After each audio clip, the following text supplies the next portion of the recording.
it's also important to understand that whenever you're choosing to break an infrastructure, people don't know how to live outside of the infrastructure that already exists. And although they may have ideas of what that looks like, we haven't decided that we're ready to take up every single mantle that's required to sustain the ideas around the societies that we want to build and how we can progressively move forward.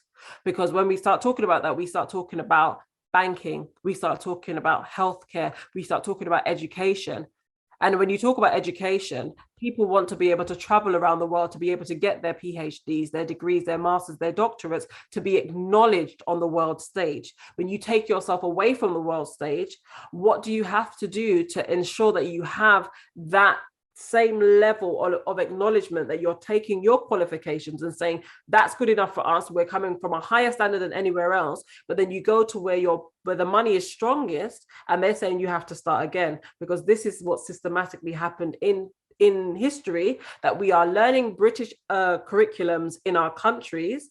We then go to Britain, they tell us your qualifications aren't suitable here, you need to start again. Didn't matter that you was a doctor, didn't matter that you was a teacher, didn't matter that you was a scientist, your qualifications aren't valid here, even though it's based on our model.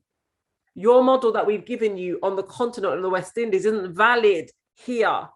So we're looking at the marginalizations of our communities, that why more time we're seen as, third world countries or a continent or third world or this, or we're always classified at the bottom because what we're being gifted isn't on the top tier. And if you decide to give yourself more and better, are you going to be acknowledged on the world front that you want to be given access to, or you want dominion to be able to also say we are equal to also be able to share this level of profit? What's difficult is that as a race of people, we are provoked regularly about not knowing ourselves or who we are.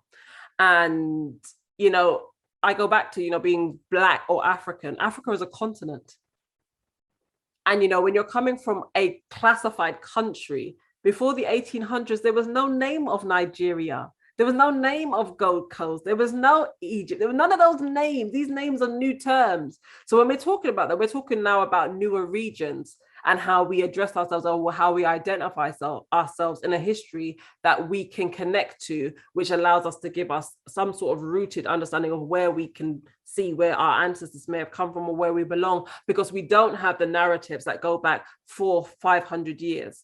And if we do have, we're reading somebody else's concepts. So just like we said, history is a perspective, it's an educational perspective. And if we cannot identify with the times that predate us, we automatically just ignore it.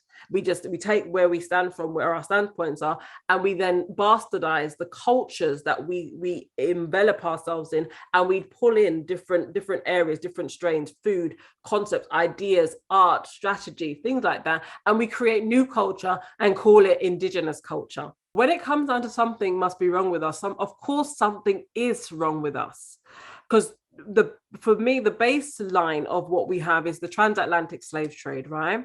And we have a breaking of our communities from the continent, and we have mental traumas of the enslavement within a continent. So those who remained on the continent were enslaved in their own homes.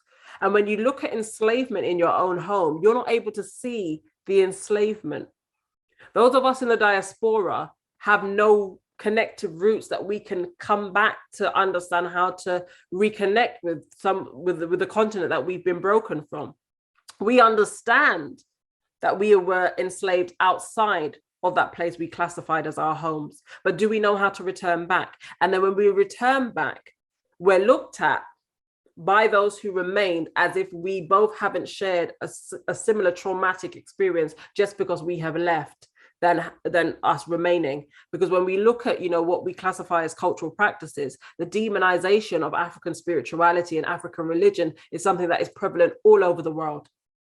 And as a result of that, we look at the demonization of our cultures, but then we look at the elevation of European witchcraft, of European ideologies around, herbalism and things like that. But then the demonization of us, so we cannot go back to our roots to be able to look at how we did things or how we practice, but we use the European format to be able to see, well, this is what they did.